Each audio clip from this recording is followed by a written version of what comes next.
Hello Achievers, welcome to Shakti's Knowledge Hub. Myself, Dr. Shakti Suganya. Today's discussion is about the topic organizing, and this comes under the subject Principles of Management for UG till PhD and for the school CBSE 12th syllabus as well as for the State Board Commerce subject. So this is also one of the functions of management like planning, organizing, staffing, directing, coordinating and controlling. So we have seen about the term planning and its subtopics previously, and now we are going to talk about the term organizing. So let's see the meaning of the term organizing. Once the objectives and plans are laid down, management has to identify and establish productive relationship between various activities and resources for implementing the plans. In general words, organizing refers to arranging everything in orderly form and make the most effective use of resources. The aim of organizing is to enable people to work together for a common purpose. According to the situation, what the term organizing implies in the sense, once the plan has been done, that is the objectives is fixed, the plan has been properly prepared and laid down, and what the management has to do is to identify and establish the productive relationship between the various activities. What is the thing which we are going to do in further? What is our next work? So according to the organizational point of view, once after the planning will be done, we have to go and we have to process with the production or manufacturing of any of the raw materials and converting them into a finished goods. So for that we need to assign and we have to assemble all the required materials and other resources. So this is what it implies here.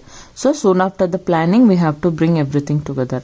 And also the general meaning says that the organizing means arranging everything for achieving the objective. For what purpose we are making that plan, that thing we need to arrange in a very proper manner. And once the arrangement has been done, it will be very easy to use the resources in a very effective manner, so that we can avoid the wastages, we can avoid the time lapse and all the other things. The work will be easily done and we can achieve the objectives in a very quick manner. So this is what about organizing. And we have a definition according to Kuhns O'Donnell. So according to him, what he is telling about the term organizing. Let's see. Organizing is the process of identifying and grouping the work to be performed, defining and delegating responsibilities and authority, and establishing the relationship for the purpose of enabling people to work most effectively together in accomplishing the objectives. So just to achieve the objective, it is very much important. Everyone in the organization is working to achieve the objective. So they have to identify what is the things required and that things to be grouped, and also the way we are going to perform the task, and defining and delegating the responsibility. So the responsibility or the task to each and every people to be assigned, and also the authority or the power vested with whom. So everything will be clearly mentioned, and accordingly every people will start to work. So once all this thing has been properly done, it will be very easy for the people to work and to help, and that will help to achieve the objective very easily. So here are some of the easy steps to be considered and the steps involved in the process of organizing. So it means if we want to organize the things in the organization soon after the planning, what are all the different steps we need to follow. So in that, the first one is identification and division of work. It means we have to identify what is the work next we need to do, and the division of work. Like the division of work in the sense, in any organization or maybe in any nature of work or maybe in general, the single work cannot be done by the single person, and it is possible only in very rare cases. So many people need to do to complete that particular task or work. So in that situation, we need to go with the division of work, like separating or segregating the work to different people. That is what the division of work. The total work to be done should be divided into specific jobs as according to predetermined plans. So as we have already planned everything and everything is under the proper control, and everything has been structured and designed, so according to that, this division of work also to be done, because that also has been mentioned in the planning. So each and every specific job should be divided. So for your understanding and the clarity, a definition is given for the term job. a set of related tasks that can be performed by an individual. So the related task in the sense any task for which only we have made some of the plans. So to perform the task by an individual, something has been done, that is called as job. It should have a specific and definite task to be performed. So there should be some specifications. So for what purpose we are engaging or what purpose we have planned everything. As far as possible, it should define expected result along with the job. So during the completion of that particular job, our expected result will be attained and also we will achieve our objective. So this is what about the term job. Division of work, specialization of effort and skill, plus avoid duplication of work. So while allotting the work to each and every people through the division of work itself, that work will be assigned according to the specialization of effort and skill, like which person will be specialized in which thing. If you are taking an example of garment manufacturing, we have so many processes in that, so we have to segregate each and every process and we have to assign the work to different people according to their skills and specialization, because some people will be very best and qualified in selecting the best material, and some people will be designing the garment, like which output we need, that will be designed by someone very perfectly, and someone will measure and stitch it properly. Likewise, we have so many steps, so each and everything will be segregated and divided according to the specialization of efforts and skill. So definitely that will avoid the duplication or the error in the work. Management must ensure that all the activity required to achieve the organizational objectives are identified. So the management should be very clear whether soon after the division of work or maybe while starting the division of work, whether we are traveling or whether we are working according to the way in which the objective can be achieved. Like all the activity required, what we have done has been matching with the organizational objective or not. That we need to consider in a very proper way. And the second step is departmentation. So like how we are dividing the work in that basis as well as in additional basis, that departmentization has been segregated. So this is common in every organization. There will be a work or there will be an option of activity that will be takes place in organization in a different aspect. So depends on that this departmentation will be takes place. Grouping similar and related job into larger units called departments. Divisions or selection and placing them under the department head. It facilitates specialization. So generally in the functional areas of management, we have seen the different functional areas like HR, marketing, finance. So in that basis also the departmentation will be there, as well as in case if the production itself is the biggest process in the organization, inside the production itself they will have some of the separate departments and they will segregate that according to the nature of work, and the person allotted to each and every work will be according to their particular specialization or their expertization. The departments are linked together and are independent. So they will be separated but they will link to each other and also work independently. Aims at achieving the coordination and facilitate unity of action. Departmentation can be done on the basis of, so in what basis they will do that departmentation. The first one is function. So as we discussed, based on the functions of the organization, some of the segregation of departments will be there. So things like marketing, personnel or HR or finance, etc. So this kind of departmentation is called as the functions. And in case of products, like same organization is manufacturing different variety or different category of product, means on that basis also the departmentation will be takes place, like textiles, chemicals, power divisions, etc. And any departmentation takes place according to the zone or areas, means that is called as territories, like western, northern, central, eastern, etc. So in all these different bases, this departmentation will be takes place according to the nature of organization. And the third is assigning of duties, like the work will be allotting or assigning to each and every person, and the job title will be given to all the person whoever is engaging in that particular task. Define the work of different job positions and allocate the work accordingly. So the work or the job position of each and every individual will be clearly defined and the things of work will be allocated accordingly.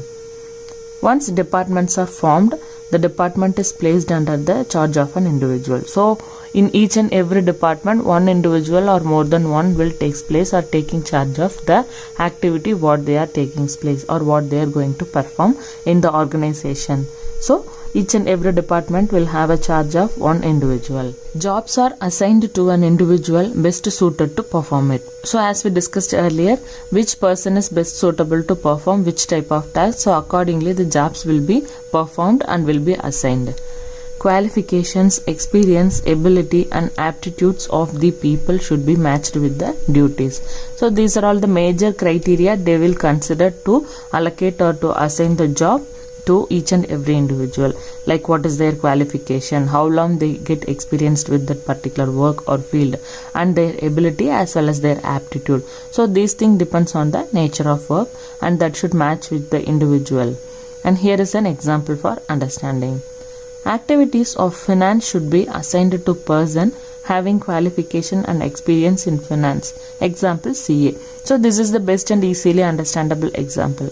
It is not good to assign a work to a person who is well qualified or expertised in marketing about the finance activity. So any finance related activity or work is there means that should be properly assigned to the person who is highly qualified and very experienced in that particular finance field. So the best example is CA, the person those who are qualified with CA and experienced in that particular field. So accordingly the works or the task will be assigned to the concerned person. And the last step is establishing reporting relationship. So all the works has been planned and though it depends on the plan, the work has been divided and soon after the division the departmentation has been takes place and the next is the duty has been assigned and finally what they will do, establishing the reporting relationship. So under whom which person is coming. So who will be the authoritative person to which person whom we need to report in any required situation. Likewise all this thing will also be established. Like in the principles of management we have discussed the line of authority or the unity of command, all those things we have discussed. The hierarchy and all the level and chain of command, everything we need to be structured and according to that only the relationship or the sequence of contacting people will be assigned.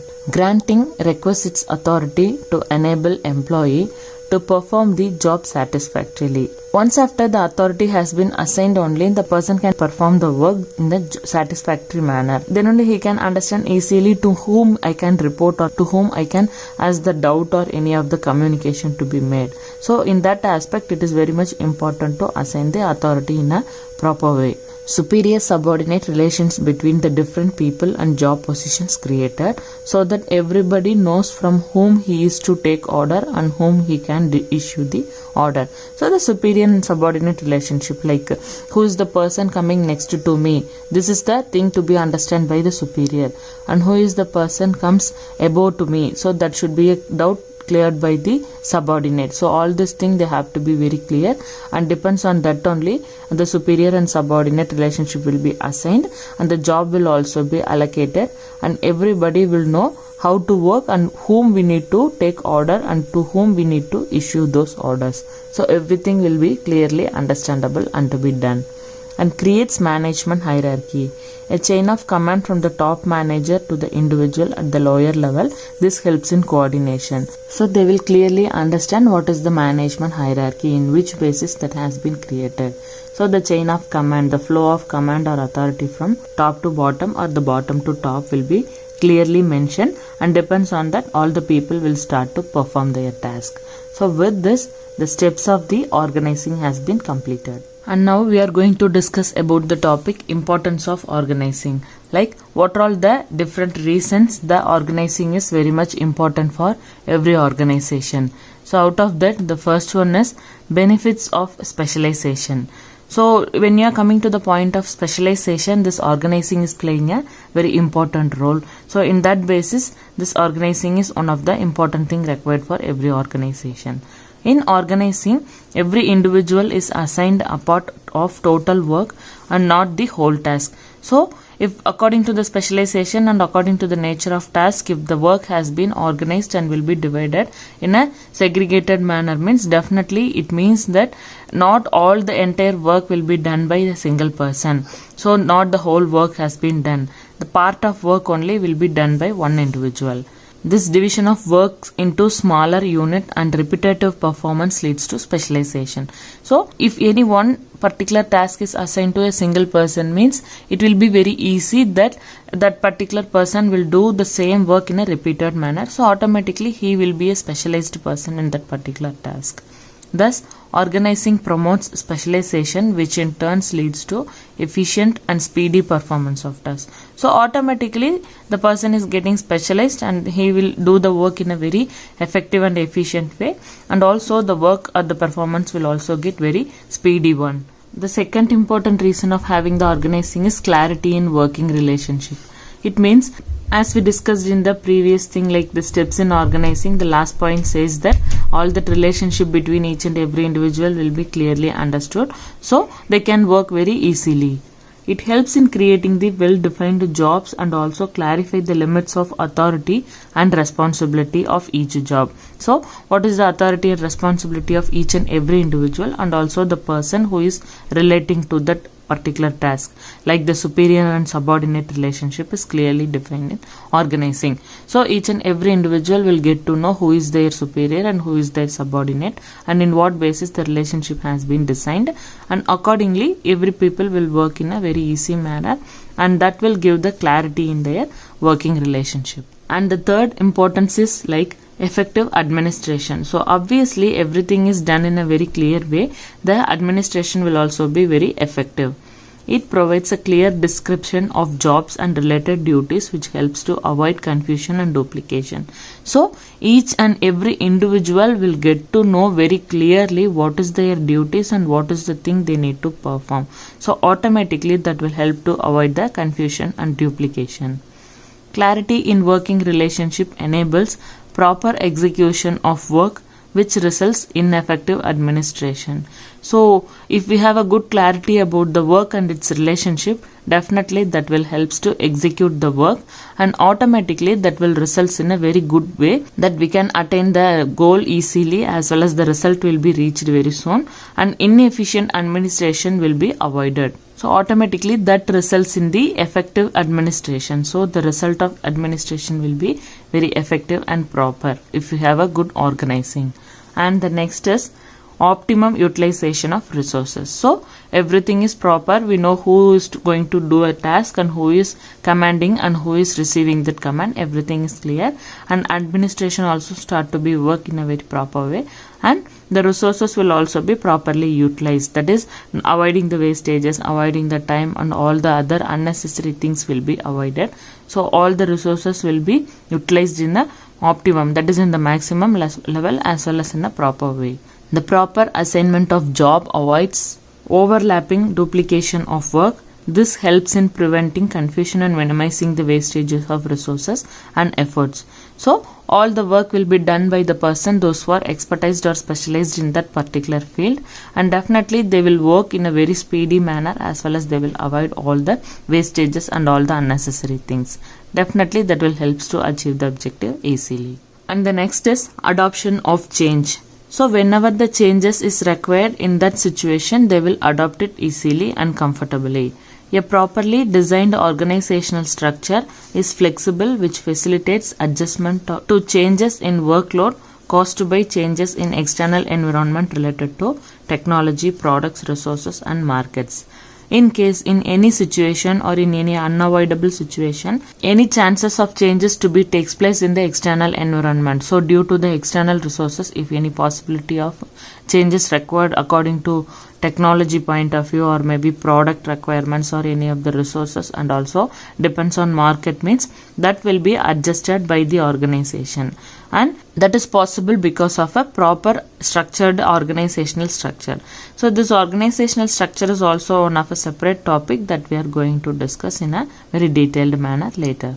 And the next is development of personnel. So personnel in the sense the human resource, the person, those who are working in the organization to achieve the objectives. The task, the person, those who are performing the task, that is the employee or the employer, or those human resources is called as the personnel. So their development is also possible when we have a good organizing. Sound organization encourages the initiative and relative thinking on part of the employees when managers delegate their authority. It reduces their workload so they can focus more on the important issues related to growth and innovation. This also develops the subordinate's ability and help him to realize his full potential.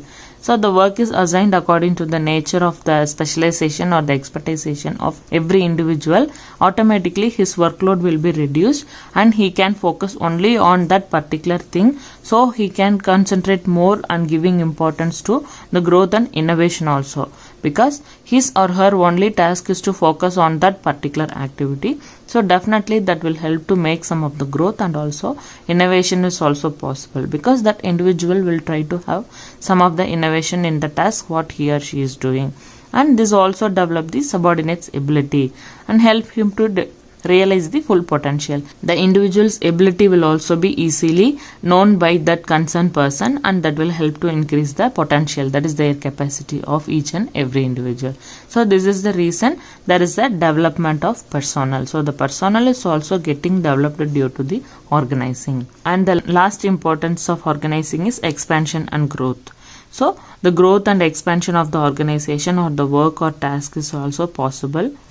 It helps in organizing and diversification of an enterprises by adding more job positions, departments, product lines, new geographical territories, etc.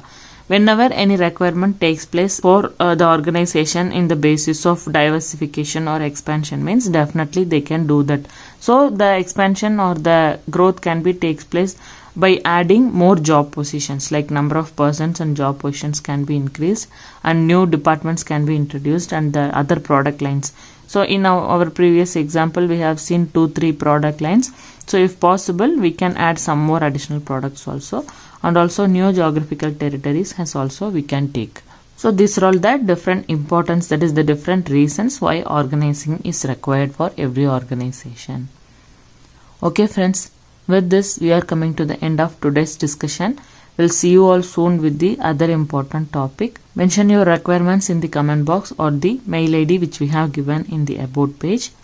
Shatter the breakbends and relish your success journey. Thank you all for watching. Have a good day. Bye.